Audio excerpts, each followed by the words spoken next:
Hola, buen día. Somos del Instituto Tecnológico de Chetumal, de la carrera de Contador Público en el módulo Impuestos a Personas Morales. Primero que nada le brindamos un gran saludo a nuestro maestro, el doctor Castellanos Osorio, a Nan Alberto y a nuestros compañeros que están presentes. Nuestro equipo está conformado por Gómez Capana Cristina, Son Zapata Jesús Enrique, Suárez Calderón y Isis Janine. Somos del turno vespertino. Y les vamos a presentar lo que es la unidad 2, ingresos acumulables, que está integrado por lo que es el 2.1, ingresos acumulables, 2.2, fechas en que se obtienen los ingresos y 2.3, fechas en que se acumulan los ingresos. La Ley del Impuesto sobre la Renta, en el título segundo, capítulo primero, artículo 16, señala que las personas morales residentes en el país, incluida la asociación en participación, acumulará la totalidad de los ingresos en efectivo, en crédito, en bienes, en servicios o en cualquier otro tipo, obtenidos en el ejercicio, incluyendo las de sus establecimientos en el extranjero. Para entender más el concepto de asociación en participación, nos dirigimos al Código Fiscal de la Federación en su artículo 17b, el cual nos señala que es un conjunto de personas que realizan actividades empresariales con motivo de celebrar un convenio donde participen en las utilidades o pérdidas de las mismas. También nos señala en el artículo 17 que al momento de percibir un ingreso en bien o en servicio, se considerará el valor de estos en moneda nacional, en la fecha en la que se perciban, según las cotizaciones o valores en los mercados, o en su defecto de ambas, en el avalúo. Para entenderlo, el Código Fiscal de la Federación, en su artículo 16c, reconoce como mercados la Bolsa Mexicana de Valores y el mercado mexicano de derivados. También reconoce las bolsas de valores y sistemas equivalentes de cotización que lleven operando 5 años como mínimo. En el caso de los índices de precios, estos deberán ser publicados por INEGI. A continuación, enlistaremos los ingresos no acumulables. Del artículo 16, párrafo segundo, nos señala los ingresos obtenidos por el aumento de capital, por primas obtenidas, por la colocación de acciones emitidas por la misma sociedad. En su párrafo tercero, señala los apoyos económicos o monetarios a través de programas previstos en los presupuestos de egresos de la Federación o de las entidades federativas. En su párrafo cuarto, señala las contraprestaciones a favor del contratista, siempre y cuando que para la determinación del ISR no se considere como costo de lo vendido el valor de dichas contraprestaciones cuando se enajenen o transfieran a un tercero. Las contraprestaciones a las que hace referencia el párrafo cuarto nos dirigen a la Ley de Ingresos sobre los Hidrocarburos, que en su artículo sexto, apartado B, nos señala que en los contratos de licencia establecerán las contraprestaciones a favor del contratista, la transmisión onerosa de los hidrocarburos una vez que hayan sido extraídos del subsuelo. En su artículo doceavo, fracción segunda, nos señala que los contratos de producción compartida establecerán las siguientes: a favor del contratista, en su fracción segunda, la recuperación de los costos, el remanente de la utilidad operativa una vez que se haya cubierto la parte para el Estado. Continuando con los ingresos no acumulables, nos dirigimos nuevamente a la Ley del Impuesto sobre la Renta, en su artículo 16, párrafo 5, el cual nos dice que no serán acumulables las simples remesas que obtengan las oficinas centrales de las personas morales o en algún establecimiento de estas. En su párrafo sexto, señala que tampoco serán acumulables los ingresos obtenidos por dividendos o utilidades que reciban de otras personas morales. En el reglamento de la Ley del Impuesto sobre la Renta, en su artículo 16, menciona que para efectos del artículo 16 de la ley, no serán considerados como ingresos acumulables los depósitos que reciba el arrendador, con motivos de garantizar el cumplimiento de las obligaciones pactadas en el contrato de arrendamiento, cuyos depósitos sean regresados al finalizar el contrato. Esto es, hablando de los depósitos en garantía. A continuación enlistaré los ingresos acumulables. La Ley del Impuesto sobre la Renta, en su artículo 17, menciona que podemos tener ingresos a través de las siguientes actividades: enajenación de bienes o servicios, otorgamiento del uso o goce temporal de bienes, obtención de ingresos provenientes de contratos de arrendamiento financiero, ingresos derivados de deudas no cubiertas, ingresos provenientes de contratos de obra inmueble, pago en efectivo, en bienes o en servicios por anticipos, depósitos o garantías de cumplimiento, referente al punto anterior. Para entender a lo que se refiere a la legislación del impuesto sobre la renta sobre enajenación de bienes, nos podemos dirigir al Código Fiscal de la Federación, artículo 14, la cual nos menciona que se considerará como enajenación de bienes, a toda transmisión de propiedad, adjudicaciones, aportaciones a una sociedad, arrendamiento financiero, fideicomiso, cesión de derechos en fideicomiso, transmisión de dominio de un bien tangible en títulos de crédito, mediante fusión o extensión de sociedades. De igual manera, el Código Fiscal de la Federación en su artículo 15 señala lo que se entenderá por arrendamiento financiero, el cual es un contrato para otorgar el uso o goce temporal a plazo forzoso en pagos parciales. El mismo debe celebrarse por escrito y consignar el valor del bien y la tasa de interés o la mecánica para determinarlo. Buen día, maestro y compañeros. Mi nombre es Ana Cristina Gómez y vamos a comenzar con el artículo 16. Dice, las personas morales residentes en el país, incluida la asociación en participación, acumularán la totalidad de los ingresos en efectivo, en bienes, en servicio, en crédito o de cualquier otro tipo que obtengan en el ejercicio, como ya había comentado anteriormente mi compañera, inclusive los provenientes en sus establecimientos en el extranjero. Bueno, esto quiere decir que las personas morales están obligadas a acumular todos sus ingresos. Ahora bien, ¿en qué momento se consideran obtenidos los ingresos? Bueno, pues los ingresos se consideran obtenidos en el momento en el que se generen o se devenguen. ¿Qué es devengar? Es cuando nosotros registramos los ingresos en el momento en el que nacen como una obligación o como un derecho. O sea que en el caso de lo que son los créditos, los ingresos en crédito, en provenientes de la enajenación de bienes, estos se consideran obtenidos cuando los consideramos como una obligación, en el momento en que nosotros lo consideramos como un derecho o una obligación.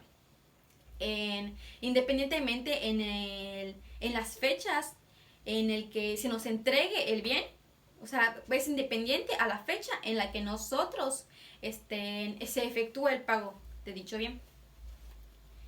Esta situación ha quedado regulada específicamente para lo que es la enajenación de bienes en el artículo número 17, fracción 1, en la ley del ISR.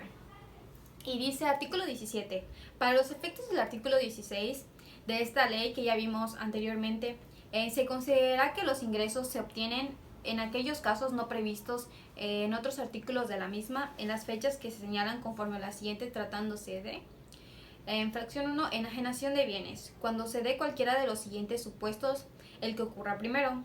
Inciso A. Se expide el comprobante que ampare el precio o la contraprestación pactada. Bueno, normalmente el comprobante a que se refiere este inciso es cuando se efectúa en el momento en el que ya se entregó el bien o ya se proporcionó el servicio.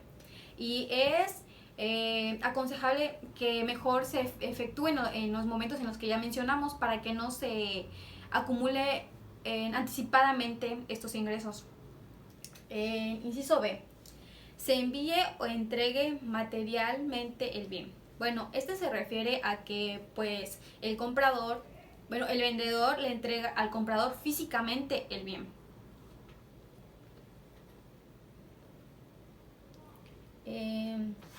La C. Se cobre o sea exigible total o parcialmente el precio. Bueno, en este caso, cuando se cobre o sea exigible totalmente, pues se va a acumular el ingreso total en la fecha en la que pues se cobre o sea exigible. Y si es parcialmente, de igual manera se va a acumular el total y no se va a hacer parcialmente. Para efectos de lo que es el artículo 17, fracción 2, nos dice otorgamiento del uso o goce temporal de bienes, cuando se cobren total o parcialmente las contraprestaciones o cuando éstas sean exigibles, o favor de quien efectúe dicho otorgamiento, o se expida el comprobante fiscal que ampare el precio o las contraprestaciones pactadas. Lo que suceda primero. Vamos a ir diluyendo lo que es esta fracción. Ok, ¿qué nos dice? Dice, como primer instante, que se va a otorgar el uso o el goce temporal de un bien. Cuando nos habla de bienes, ya sabemos que estos son los bienes inmuebles, que pueden ser casas, terrenos, entre otras cosas. Luego nos dice, cuando se cobre en total. Ahí nos habla más que nada de cuando se cobre de manera al contado, o sea, que se paga en efectivo o con un servicio, pero se paga de manera al contado, que no queda deudas. Luego nos dice parcialmente las contraprestaciones, ahí nos habla de un crédito, o sea que se va a ir pagando en parcialidades. Todo depende si se va a pagar de contado a crédito, todo siempre va a depender de lo que es un contrato o lo que se haya pactado.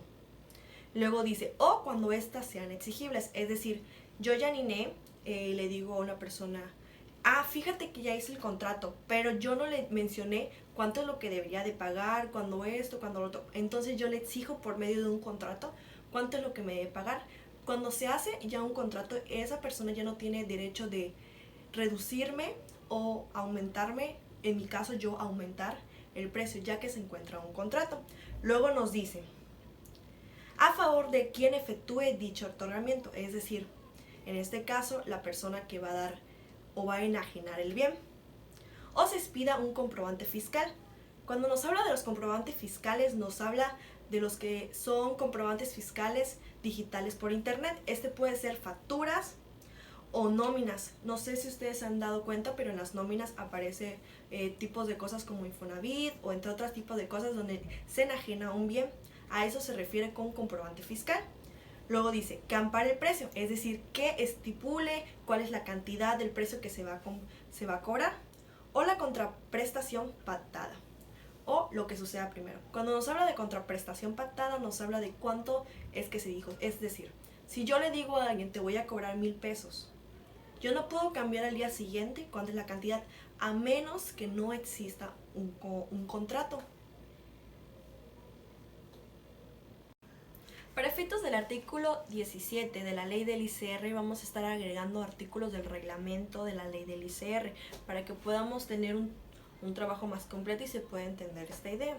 Entonces nos dice, artículo 15 de la ley, del reglamento de la ley del ICR, nos dice, para efectos fiscales, el arrendamiento financiero es el contrato por el cual la persona está obligada a otorgar a otra el uso o goce temporal de bienes tangibles a plazo forzoso.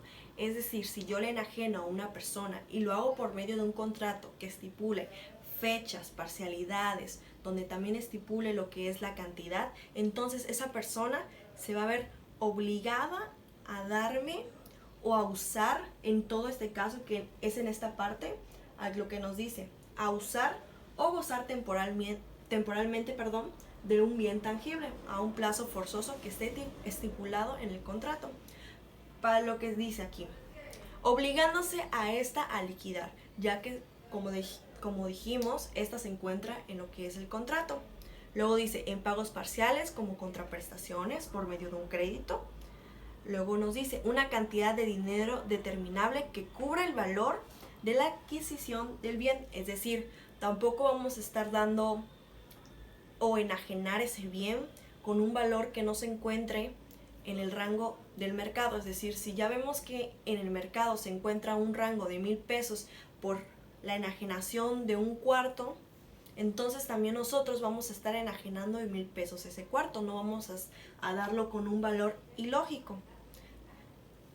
Si fuera, no sé, una casa completa con varios cuartos que se encuentre bien equipada, con mobiliario y etcétera, tampoco la vamos a estar dando en 1,000 pesos, sino vamos a estar viendo el rango de precios que se encuentra en el mercado para poder estipularle un precio correcto que sea conforme al valor de la adquisición de ese bien. Luego nos dice las cargas financieras y los demás accesorios, como también ya había mencionado, es decir, se va a considerar el valor de lo que nosotros vamos a enajenar en ese bien. Si ya es una casa que se encuentra equipada y amueblada, también vamos a considerar eso para poder darle a un valor que corresponde según lo que nosotros vamos a enajenar. Luego nos dice, y adoptar el vencimiento del contrato alguna de las opciones determinables que establezca la ley de la materia. Como nos dice acá, también en ese contrato vamos a estar viendo lo que es el vencimiento. Tampoco podemos hacer un contrato sin fechas, sin establecer, ya que estaría, pues no se estaría manejando de una manera organizada. Entonces, por lo tanto, también tenemos que estipular el vencimiento del contrato. Si en dado caso la persona a la que enajenamos quiere seguir adquiriendo ese bien, se le hace otro contrato, cosa que se va a estar mencionando también. Dice también aquí, en las operaciones de arrendamiento financiero, el contrato respectivo deberá celebrar por escrito, y consignar expresadamente el valor del bien objeto de la operación. Es decir, aquí nos es muy claro, nos dice que va a estar de manera escrita y vamos a consignar expresadamente el valor del bien objeto de la operación. Es decir, si vamos a poner 1,000 pesos, 2,000 pesos, pero se va a expresar para poder darle el valor a lo que vamos a estar enajenando. Luego nos dice, y la tasa de interés pactada. Es decir, si nosotros vamos a estar dando a crédito, también se va a considerar lo que es la tasa de interés y se va a pactar. Se va a decir, no sé, entonces me lo vas a estar pagando por parcialidades de manera crédito. Entonces yo te voy a poner una tasa dependiendo a lo que le estipule también la ley. A eso se refiere lo que es la tasa pactada o la mecánica determinada. O sea, la manera en que la persona a enajenar y la que reciba la enajenación determinen para poder obtener de manera organizada ese tipo de pacto o contrato que se va a llevar a cabo. Para efectos del artículo 17, fracción 4 nos dice, ingresos derivados de deudas no cubiertas por el contribuyente. Es decir, en esta fracción nos vamos a estar hablando de todos aquellos ingresos que no se pudieron cubrir por el contribuyente, o en este caso el deudor, ya que pues no hizo su contribución. Dice, en el mes en que se consume el plazo de prescripción, es decir, si esta persona o el contribuyente no pagó en el plazo que ya se prescribió, entonces se le considerará que no cubrió su contribución a la enajenación que se le dio. O en el mes que cumple el plazo a que se refiere en el párrafo segundo de la fracción 15 del artículo 27 de la ley, donde nos dice, como ustedes podrán darse cuenta, aquí nos dice, se considerará incobrables en el mes que se cumpla un año, es decir, después del año se va a considerar incobrables y no se hubiera logrado su cobro, es decir, que no se logre cobrarles ni siquiera una mínima cantidad. A esa persona se le va a considerar un deudor. Número 2, cuando se compruebe que el deudor ha sido declarado en quiebra, o sea que no tenga manera de pagarnos o de contribuir a la enajenación que se le dio, o sea que nos compruebe de tal manera que pues no tiene ingresos para poder pagarnos. Bueno, para complementar lo que es esta fracción, vamos a tener anexos que se encuentran en el artículo 17, 18, 19 y 20 de lo que es el reglamento de la ley del ICR. Para efectos de este nos dice, artículo 17, los contribuyentes que se celebren por contratos de obras inmuebles que tengan por objeto la demolición, proyección, inspección o supervisión de la obra, podrán aplicar lo dispuesto en el artículo 17, párrafo segundo y tercero de la ley. Dicha opción se deberá aplicar para todos los contratos de referencia que se celebren en el ejercicio. Es decir, aquí nos dice que todos los contratos que se hagan por inmuebles que se obtengan de demoliciones, proyecciones, inspecciones o supervisiones de obra van a estar igual por medio de un contrato donde se estipula del artículo 17. Ahí es donde nos habla que estos tipos de contratos que se hagan, como ya mencionamos, se puedan hacer. Para efectos del siguiente artículo 18 del reglamento de la ley del ICR nos dice, los contribuyentes que celebran contratos de obra inmueble en los que se obligan a ejecutar dicha obra conforme a un plano, diseño y presupuesto, también se verán cubiertos por un contrato. En los casos que estén obligados a presentar estimaciones por obras ejecutadas, la periodicidad de su presentación sea mayor a 3 meses. Es decir, ellos van a poder hacer lo que tenían planeado, su diseño, no sé, agregar un lavabo, quitar una regadera, poner una regadera, cambiar algo que tengan en su bien a enajenar. Ellos podrán hacerlo siempre y cuando esta persona no pase los 3 meses. Después de los 3 meses, esta se ve obligada a decirle al contribuyente, al que va a enajenar, qué es lo que va a hacer. Antes de, todavía no se ve obligado el enajenador a decirle qué es lo que va a hacer.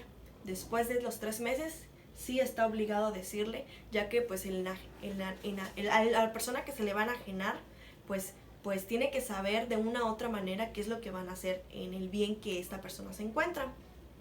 Luego nos dice, sin prejuicio de lo previsto en el artículo 17, párrafo segundo y tercero de la ley, podrán considerarse como ingreso acumulable el avance mensual en la ejecución, es decir, las parcialidades que se van a estar viendo mes con mes, o fabricación de los bienes a que se refiere la obra.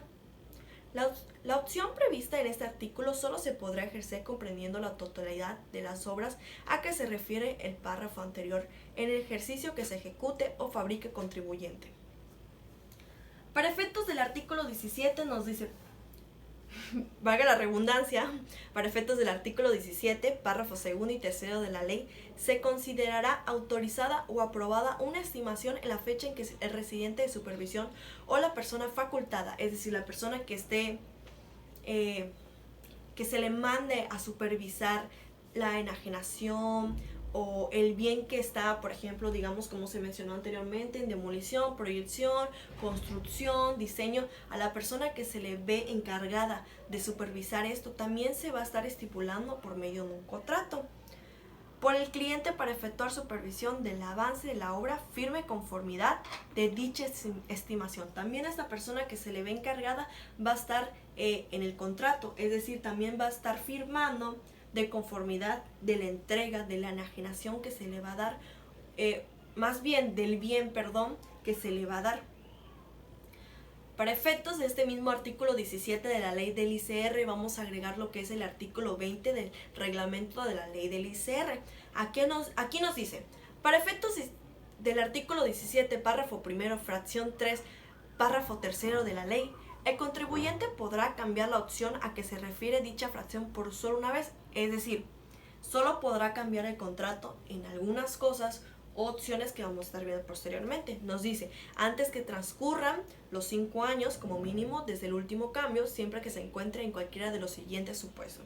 Número 1. Que se fusione una sociedad con otra, es decir, fulanito de tal tiene su sociedad de responsabilidad limitada y fulanito de tal tiene su responsabilidad de sociedad anónima, se fusionan, entonces se puede ver o se puede hacer un cambio antes de los 5 años. Segunda fracción del artículo 20.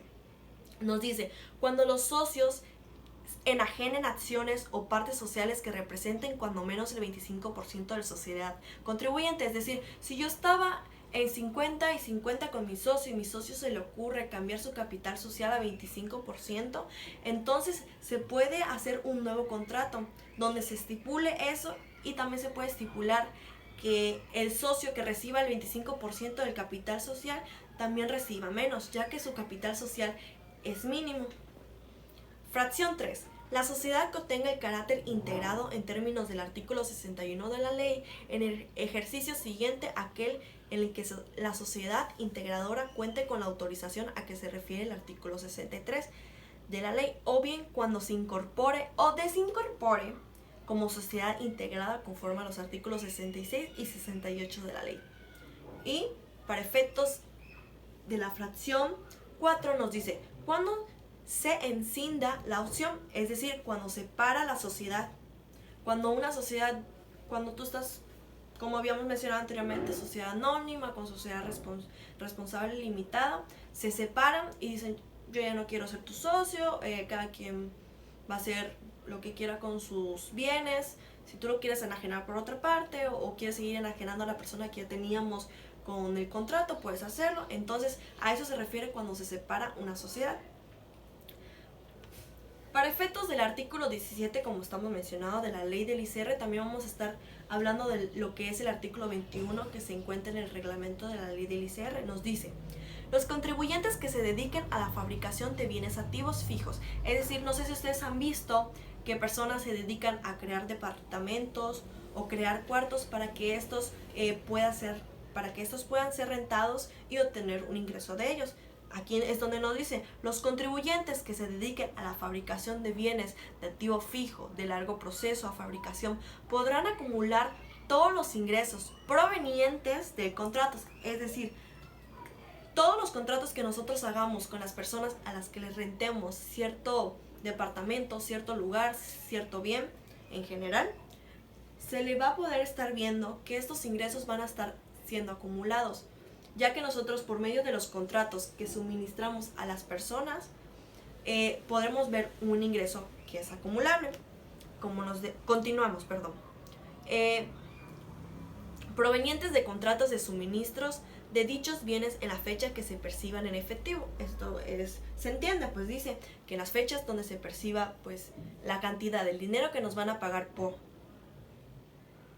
Continuamos, dice, o cuando las estimaciones sean autorizadas o aprobadas para que se proceda a un cobro o se efectúe las entregas parciales pactadas en el contrato. Es decir, por medio del contrato vamos a estar viendo si estas van a ser por medio de créditos o al contado. Según diga el contrato, la persona encargada a la que le vamos a dar esta enajenación, esta nos tiene que estar pagando nuestros ingresos conforme al contrato, siempre que este último caso no se realicen estimaciones de avance o lo que ocurra primero.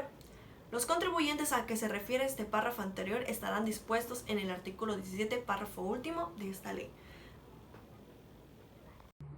También nos marca la indemnización para resarcirlo de la disminución que en su productividad haya causado la muerte, enfermedad de sus dirigentes o técnicos, al igual que las que perciba para efectuar gastos por cuenta de terceros, los intereses devengados a favor sin ajuste alguno, el ajuste por inflación que resulta acumulable, en efectivo por préstamos, aportaciones para futuros aumentos de capital o aumentos del mismo mayores a 600,000.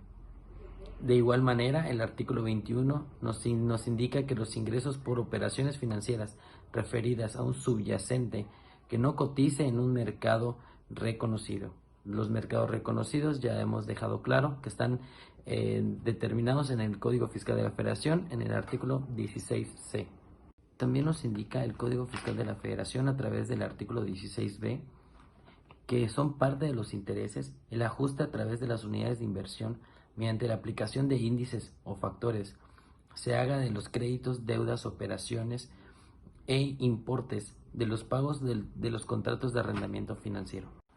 El Código Fiscal de la Federación en el artículo 16 establece que se entenderán como actividades empresariales las siguientes: las comerciales, las industriales, entendidas como la extracción, conservación y transformación de materias primas, acabado de productos y elaboración de satisfactores; las agrícolas, que incluye la siembra, cultivo, cosecha y la primera enajenación de los productos obtenidos que no se hayan transformado industrialmente; las ganaderas, que incluyen la cría, engorda de aves de corral y animales, de la misma manera que sea la primera enajenación de los productos obtenidos y que no se hayan transformado industrialmente; la pesca, que incluye la cría, cultivo, fomento y cuidado de la reproducción; las civícolas, cultivos de bosques y montes, cría, conservación, restauración y fomento y aprovechamiento de la vegetación.